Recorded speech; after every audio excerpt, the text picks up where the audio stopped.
하나님 말씀 봅니다. 고린도전서 4장 14절에서 17절까지입니다. 고린도전서 4장 14절에서 17절 제가 읽어드립니다. 내가 너희를 부끄럽게 하려고 이것을 쓰는 것이 아니라 오직 너희를 내 사랑하는 자녀같이 구원하려 하는 것이라. 그리스도 안에서 일만 스승이 있으되 아버지는 많지 아니하니 그리스도 예수 안에서 내가 복음으로써 너희를 낳았음이라. 그러므로 내가 너희에 권하노니 너희는 나를 본받는 자가 되라. 이로 말미암아 내가 주 안에서 내 사랑하고 신실한 아들 디모데를 너희에게 보내었으니 그가 너희로 하여금 그리스도 예수 안에서 나의 행사 곧 내가 각처 각 교회에서 가르치는 것을 생각나게 하리라. 아멘. 나를 본받는 자가 되라. 이 제목으로 함께 저녁 은혜를 나누도록 하겠습니다. 누군가의 본이 된다는 것 때로는 쉽기도 하고 어렵기도 합니다. 쉽다는 것은 그대로 따라 할 수 있도록 제대로 본을 보여줄 때 그것처럼 쉬운 게 없습니다. 어렵다는 것은 그대로 따라 할 수 있도록 제대로 보여주지 못할 때 참 힘듭니다. 보는 사람도 힘들고 그렇게 하려는 사람도 힘듭니다. 우리 모두가 다 아는 비근한 이걸 다 준명하게 증거하고 있지 않아요? 이서부에 나오는 어미 개와 새끼 개, 바다에 다 기어다니는 개 있죠? 그 이야기입니다. 개가 바닷가 해변가에서 자꾸만 옆으로 기어가는 새끼를 보더니 딱 불러에 세워놓고 이렇게 타이릅니다. 얘야 제발 옆으로 좀 기어가지 마라. 또 이렇게 타으릅니다. 옆구리를 작은 바위에 대고 그렇게 비벼대지도 말라. 그래서 새끼 개가 이렇게 대답을 합니다. 네 엄마, 근데 엄마가 먼저 그렇게 걷는 것을 한번 보여주세요. 그러면 저도 그대로 따라가서 걸을 수 있겠습니다. 이 말을 들은 어미 개가 새끼 앞에서 걷기 시작합니다. 그런데 영 아니에요. 아무리 해도 자꾸만 옆으로만 걷습니다. 옆구리를 작은 바위에 대고 자기도 자꾸만 비벼댑니다. 이처럼 개야 태생이 옆으로 기어가게 되어 있으니까 똑바로 가는 사람은 할 수 있는데도 안 한다 치면 개는 원래 그렇다 치고 사람에게 이처럼 개 애들처럼 남을 따라서 행동할 수 있도록 본이 된다는 것, 이 말처럼 쉽지 않다는 것을 단적으로 우리 시사하는 바가 큽니다. 오늘 본문에 바로 이 본이라는 것에 대해 바울이 친히 이렇게 말합니다. 16절이에요. 그러므로 내가 너희에게 권하노니 너희는 나를 본받는 자가 되라. 너희란 지금 분쟁하고 있는 고린도 교회 성도들을 말합니다. 고린도 교회 성도들이 분쟁하고 싸우는 원인은 딱 하나예요. 바로 이들이 첫째가 되려고 애쓰기 때문이고 섬김을 받으려고 했기 때문입니다. 이로 인해 고린도 교회 성도들은 분수를 넘어서 마치 잔뜩 바람이 들어간 풍선처럼 언제 펑 하고 터질지 모르는 그런 위태위태한 모습을 연출하고 있었습니다. 이런 고린도 교회 성도들에게 나를 본받으라고 바울이 말하는 겁니다. 바울이 자신을 본받으라는 구절이 그의 서신서에 몇 차례 등장하거든요. 그런데 이 말은 자신을 내세우기 위한 것이 아니기에 자기 과시도 아니요 자기 교만도 아니라는 겁니다. 자신이 배 밑창에서 손발이 부르트도록 죽으라고 노를 젓는 그런 노예나 종처럼 철저히 밑으로 내려가서 예수 그리스도의 종이 되어 살아가고 그렇게 복음 전하는 자신을 일컫는 말이기 때문에 이 말은 자기 교만이 아니라는 겁니다. 그러면서 자신이 이렇게까지 철저히 깎아내리죠. 완전히 바닥을 치는, 내가 이렇게 바닥을 치는 철저하게 종이다. 살펴본 고린도전서 4장 13절 말씀입니다. 나는 세상의 더러운 것과 만물의 찌꺼기 같이 되었습니다. 만물의 찌꺼기라고 했습니다. 인간적인 관점에서 바울은 아시다시피 그 누구와 비교해도 찌꺼기 취급을 받을 존재가 결코 아닙니다. 그런데 예수님 때문에 바울이 스스로 찌꺼기를 자원했습니다. 왜요? 창조주시며 하나님이신 메시아 예수 그리스도가 자신을 위해 찌꺼기보다 훨씬 더 못한 죄인으로 십자가에 달려 죽기까지 낮아지셨다는 그 사실을 깨닫고 나서는 아니요, 완전히 꼬꾸라집니다. 그러니 예수의 종이 된 자신이 어떻게 살아가야 되나? 답이 혼이 나오는 거예요. 정확하게 쫓아가도록 본을 보이셨으니까. 그걸 너무 잘 알고 있었고 그렇게 자신의 삶으로 그대로 그 길을 가려고 몸부림쳤던 사람입니다. 그렇게 찌꺼기 같은 존재가 되기를 자청했던 것은 그로 인하여 남을 귀한 존재가 되는 데 밑거름이 된 것이죠. 그 연장선에서 이 말씀 많고 탈 많은 고린도 교회 성도들이 예수를 믿게 되었고 거룩한 성도가 됐고 귀한 성도가 되었다란 말입니다. 예수 그리스도 철저히 저주를 받음으로 바울이 정말 죄인 위에 계신 바울이 구원 얻어 참으로 놀라운 하나님 백성이 된 것처럼 말입니다. 그러니까 예수님 때문에 찌꺼기가 되고 맨 밑으로 내려갔다는 말이죠. 그러면서 오늘 본문 시작에서 이렇게 바울이 말합니다. 14절입니다. 내가 너희를 부끄럽게 하려고 이것을 쓰는 것이 아니라 오직 너희를 내 사랑하는 자녀같이 권하려는 것이다. 앞에 언급한 말에 대한 부연 설명이에요. 즉 너희들은 우리에 비해서 참으로 평안 중에 거하면서 분쟁하고 있으니 이게 될 법한 일이냐라고 이렇게 일종의 그 사랑의 매를 드는 거죠. 그러면서 우리는 이게 죽을 지경까지 가고 만물의 쓰레기 취급받고 있는데 그렇게 말하는 건 내가 보충 설명이란 말이에요.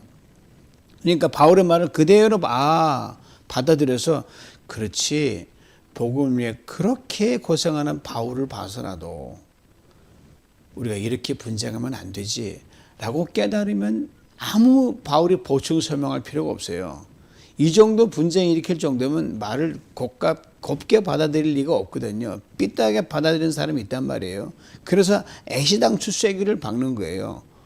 혹 바울이 자신들을 부끄럽게 하려고 창피를 주려고 그런 인상을 받지 않도록 바울이 부연 설명.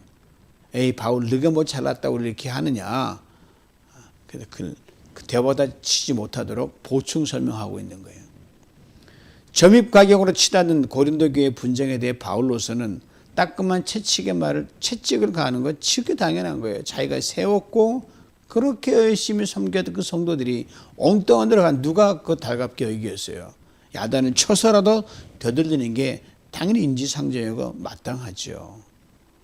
그런데 바울은 자신의 말을 받는 고린도 교회 성도들이 마음에 혹 상처가 될까 봐 이렇게 부연 설명을 달고 있다란 말입니다.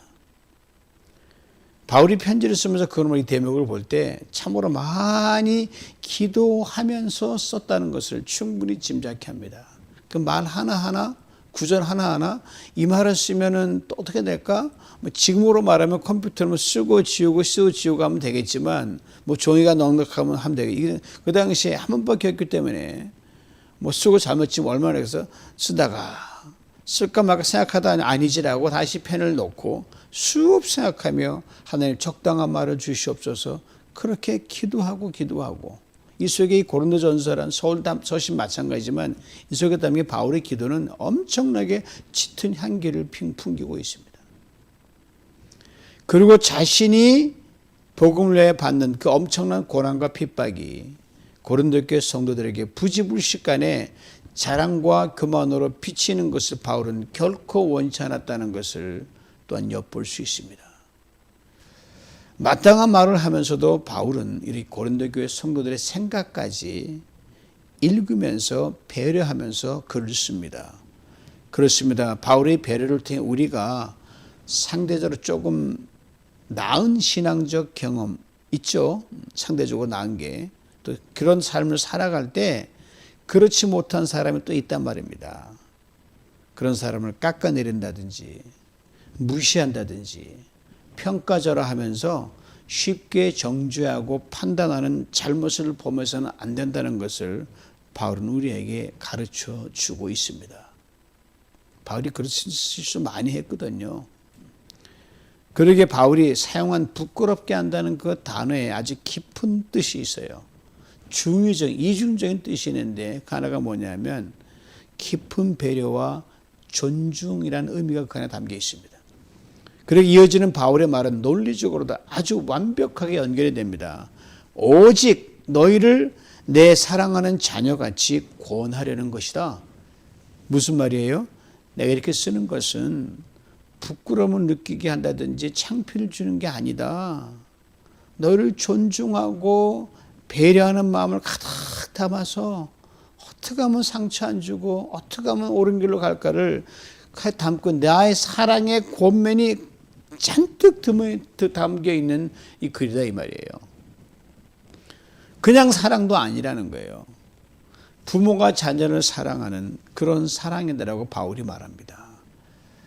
야단을 쳐도 이렇게 심사숙고하는 바울의 모습, 우리가 정말 꼭 담고 배워야 할 신앙 덕목 같습니다. 우리는 급하게 튀어서 이제 비수같이 날아가잖아요. 이 참는 거 쉽지 않거든요. 당연한 건데도 이 바울 참 대단한 사람입니다. 그러기에 오직이라고 했습니다. 그러니까 나의 편지의 목적은 오직 하나다. 너희를 정말 사랑한다 이 말이에요. 그는 이렇게 나도 찌꺼기가 되어서라도 너희를 더 사랑할 수 있다면 I'm okay 이 말입니다. 이어지는 15절에 더 구체적으로 설명합니다. 그리스도 안에서 1만 스승이 있으되 아버지는 많지 아니하니 그리스도 예수 안에서 내가 복음으로 너희를 낳았다. 스승과 아버지의 비유를 들고 옵니다. 1만 스승이란 구절에서 바울은 당시 고린도 교회에 하려고 하는 사람이 참 많이 있다. 쟁쟁한 사람들 많이 있었거든요. 바울이 무시당할 정도로 그렇게 쟁쟁한 사람들이 있었단 말이에요. 스승이 될 위치는 사람은 당연히 있죠. 즉 그만큼 똑똑하고 잘난 사람이 많이 있다고 그러한 것을 담고 있습니다. 바울이 스승이라고 하는 단어를 쓸 때요. 특별한 의미를 여기에 부여합니다. 그냥 그저 남 앞에 서서 뭘 몇 자 가르치는 그 정도 스승이 아니에요. 철저하게 훈련시키는 개인 가정교사를 말합니다. 요즘 표현을 빌자면 요즘도 그런 게 있죠. 과거에 옛날에 이제 대학생들이 어렵고 그럴 때는 어느 집에 입주해가지고 함께 먹고 함께 자는 그런 가정교사가 있었거든요. 이런 스승에 대한 역사는 고대 시대로 그 뿌리가 내려갑니다. 옛날에 귀족이나 왕족들은 자기 밑에 종을 그다음에 하인을 많이 거느렸거든요. 그 하인이나 그 종 중에서 본인은 바쁘니까 이 자녀를 낳았는데 이 자녀를 잘 교육시키는 시간이 안 된단 말입니다. 그때 그 종이나 노예들이 수준 낮은 사람 있지만 똑똑한 사람인데 전쟁에 져가지고 포로로 잡혀온 사람 중에 내노로 하는 사람, 자기보다 훨씬 뛰어난 학식 가진 사람 많이 있거든요. 덕으로구나 지식으로구나. 그중에 한 사람 보면 딱 뽑는 거야. 요놈을 뽑으면 나보다 훨씬 더 자녀를 잘 가르치겠다라고 한 그 사람이에요. 그래서 임명을 합니다. 너는 오늘부터 아무것도 하지 마라. 오직 내 아이만 가르쳐라. 이렇게 해요. 24시간 자녀와 함께 합니다. 바로 똑똑한 종이 자녀의 스승이 되는 거예요. 이것을 바울이 말하고 있는 겁니다. 이런 스승 얼마든지 구할 수 있었어요. 노예 중에 뭐 걸출한 사람 많으니까 고린도 교회 그런 사람 세고 생긋다는 소리예요. 그렇지만 그는 그 자녀의 아버지는 결코 될 수가 없습니다. 아니 되지 못합니다. 조금 풀면 이렇게 되죠. 여러분들 중에 서로 스승을 자처하고 똑똑한 사람들 많이 있으면 나도 압니다. 그러나 여러분을 아버지와 같이 사랑하고 책임져 줄 사람은 그리 많지 않습니다. 있었겠지만 그냥 나뿐이다라는 하면 그럴까 봐 그렇게 좀 더 넓게 잡고 있죠. 그리고 자신이 바로 그 얼마 안 되는 아버지의 중에 하나라는 겁니다. 또 이렇게 적습니다. 그리스도 예수 안에서 내가 복음으로써 너희를 낳았음이라. 바울이 개척한 교회 아닙니까? 고린도교회 성도님들, 바울이 전한 예수 그리스도 복음을 듣고 예수를 믿은 사람들입니다. 바울이 이들을 눈물겨운 희생으로 돌봤고 양육했습니다.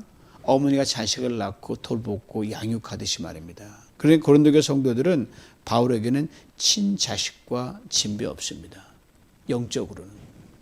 엄밀히 말하면 이것도 성령께서 바울을 도구로 사용했기 때문에 가능한 거예요. 뭐 자랑할 것도 없는 거예요.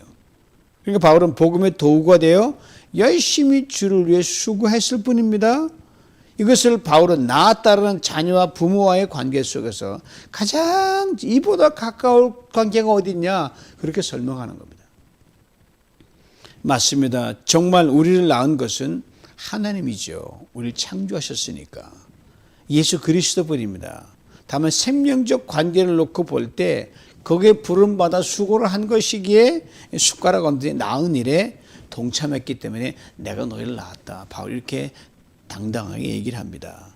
그러게 바울은 그렇게 얘기하면 자신이 친히 세례를 베푼 사람 많이 있지만 자랑 안 했습니다.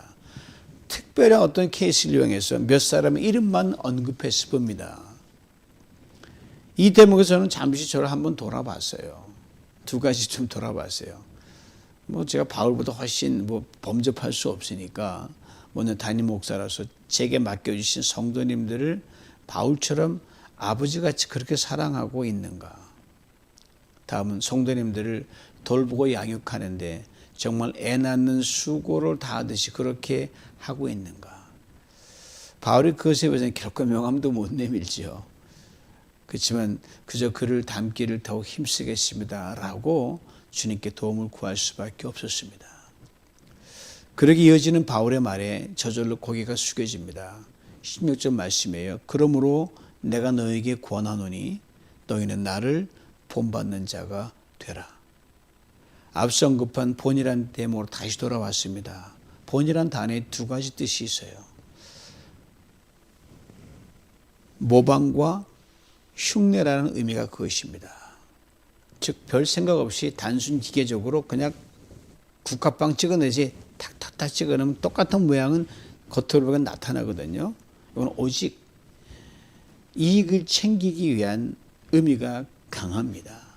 뭐 우리 기업체에서 모방해가지고 뭐 우리 중국 짝퉁 흉내고 모방하는데 우리도 뭐 애플 베끼고 일본 베끼고 그랬거든요. 그러면 서로 이득을 챙기고 그런 거. 이게 그런 의미의 첫 번째 의미가 있고요.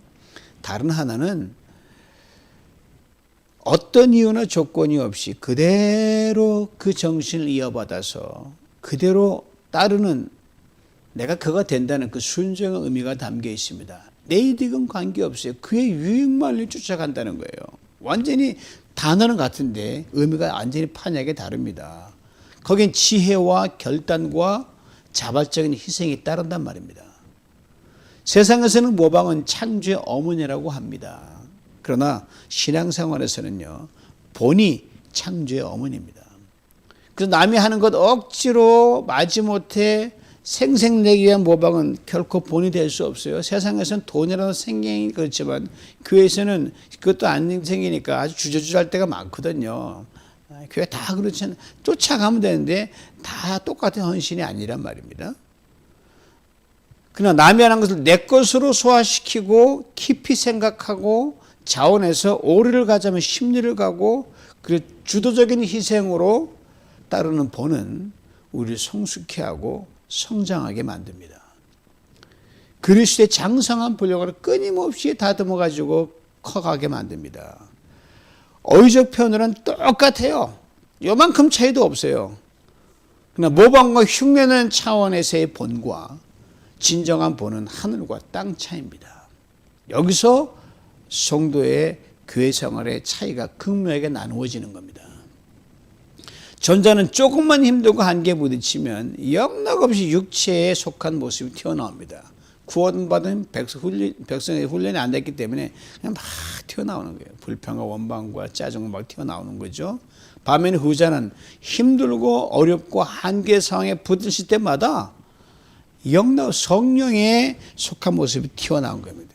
그럴수록 감사하고 이래도 은혜고 저래도 은혜란 말입니다.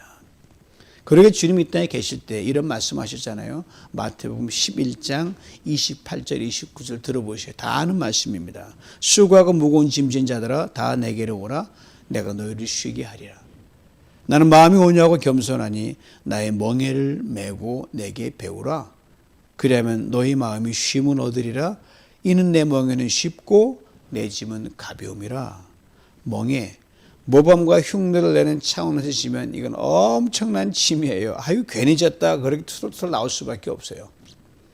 고생이에요. 누가 그걸 지고 갈 때 나도 따라서 지려고 하면 억지로 얼마 버티면 쓰러집니다. 안 하니만 못한 거예요. 그러나 멍에 자원하여 지려고 하면 짐이 아닙니다. 오히려 그 멍에 때문에 쉼을 얻는다고 주님 말씀하셨어요. 오리지널 큰 멍에는 이미 예수님 다 지고 가셨거든요. 십자가 우리 못 져요. 아주 작은 우리의 멍에 인생의 짐, 우리 몫의 십자가라고 부르는 그것만 질 뿐입니다.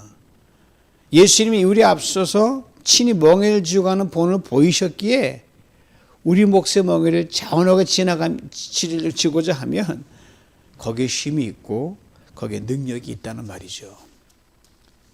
바울에게 예수 그리스도의 십자가는 분명 평생 그가 목숨 걸고 따라간 본이었어요. 처음엔 완강히 거부했고 그것 때문에 수많은 사람을 위기에 처하게 만든 사람이었거든요. 알고 보니 이게 진짜 따라할 본이라는 거예요. 그리고 내게는 십자가는 결코 자랑할 것이 없다고 고백을 합니다.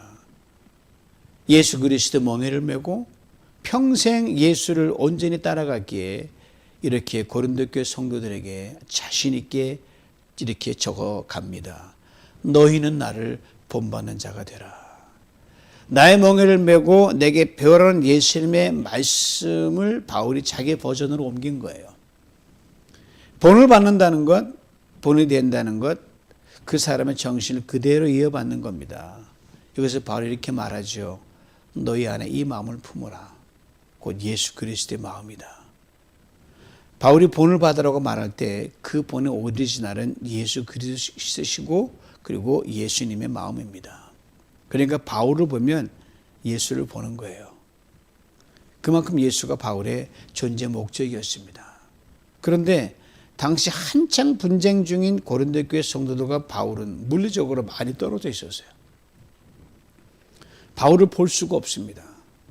그런데 어떻게 바울은 나를 본받는 자가 되라고 그렇게 적고 있는 겁니까? 이를 설명하기 위해 바울은 구체적으로 이렇게 그 대답을 밝힙니다. 오늘 보면 17절이에요. 이로 말미암아 내가 주 안에서 내 사랑하고 신실한 아들 디모데를 너에게 보내었으니 그가 너희로 하여금 그리스도 예수 안에서 나의 행사 곧 내가 각 교회에서 가르치는 것을 생각나게 하리라. 이로 말미암아라고 했습니다. 즉 16절을 이어받는 구절이에요. 즉 나를 본받는 자가 되게 하기 위하여 이 말이에요.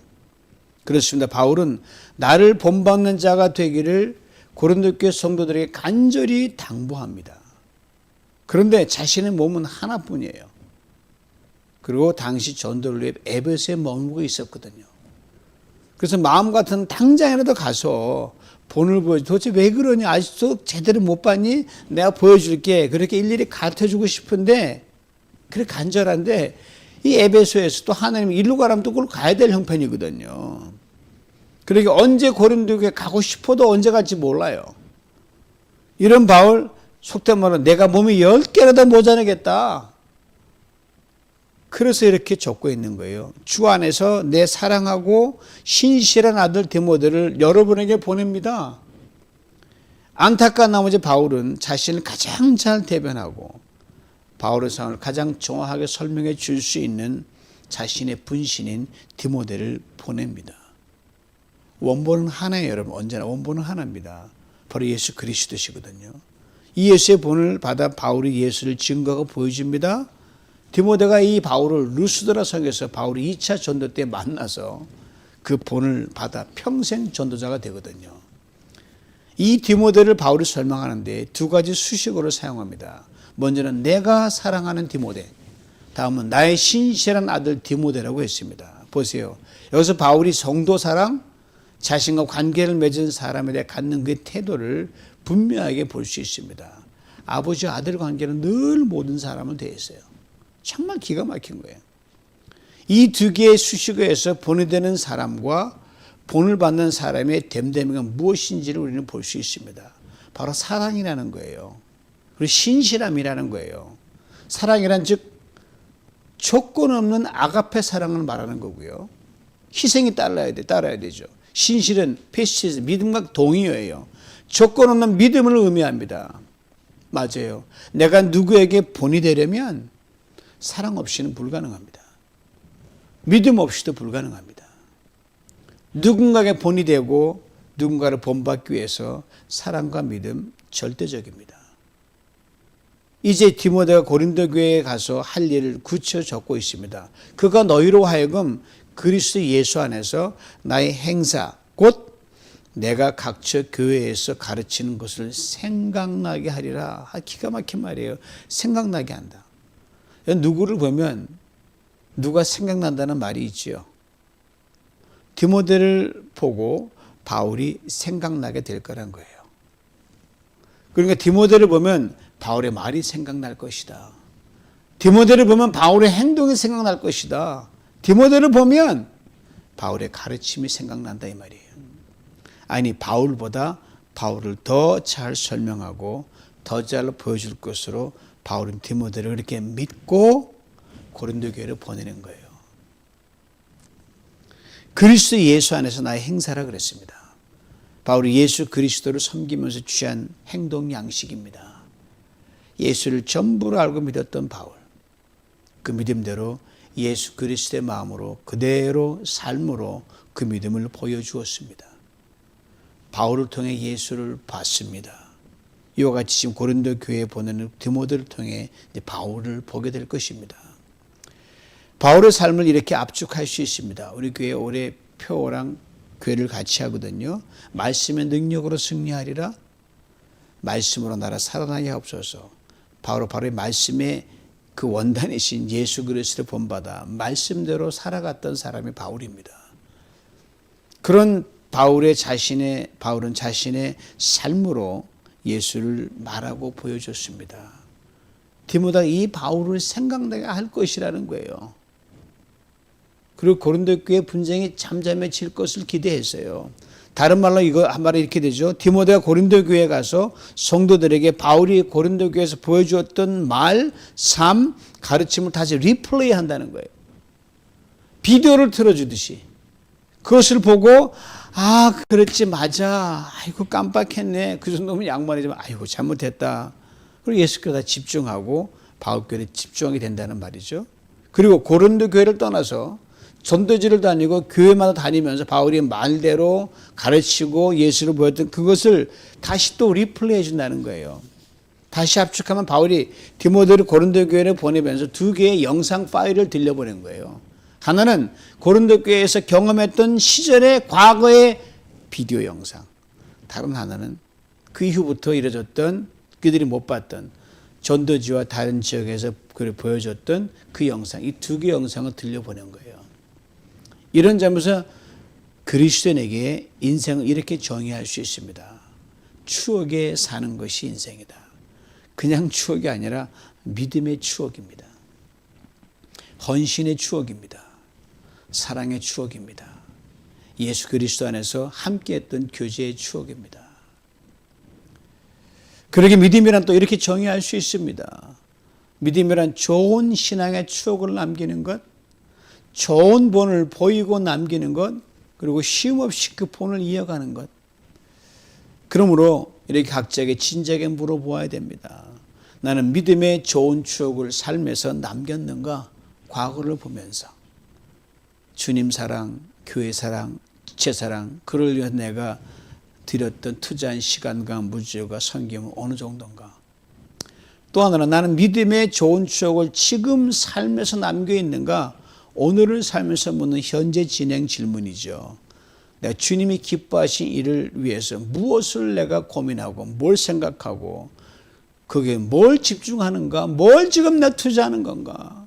시간 투자 안 하고 헌신 안 하면서 추억 남긴다? 이게 말이 안 돼요. 우리 모두 이 질문에 예라고 대답할 수 있으면 참 좋겠습니다. 이 과거는 지나갔으니까 적어도 현재적 질문에 예라고 대답할 수 있기를 원합니다. 그렇다면 부족해도 우리 누군가에게 본이 되는 삶을 살아가고 있다는 자기 확신입니다.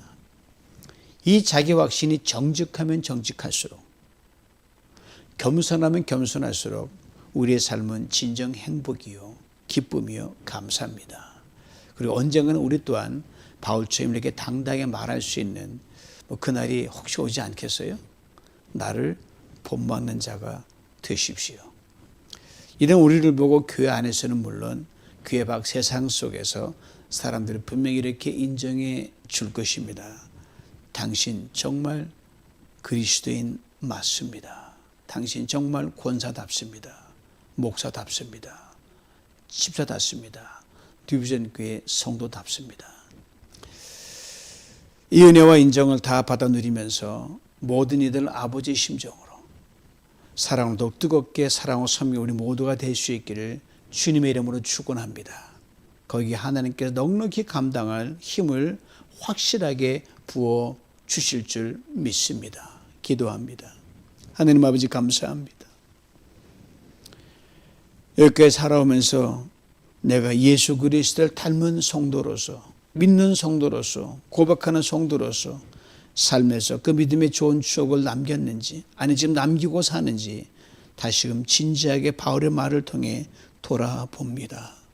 하나님, 이 말을 할 때 바울은 참으로 그 수고를 위해서 밑바닥까지 기었습니다. 잘났음에도 불구하고 못났습니다. 다 가졌으나 불구하고 다 버렸습니다. 주님, 우리의 삶에서 이 예수를 본으로 보고 간 바울처럼 아버지 하나님, 우리도 그대로 따라가 본을 통하여 주시는 은혜와 능력과 그런 빛으로 나가게 하여 주시고, 그런 성도가 많은 교회, 그런 본이 되는 교회 되도록 성령으로 충만케 하여 주시옵소서. 예수님의 이름으로 기도하옵나이다. 아멘.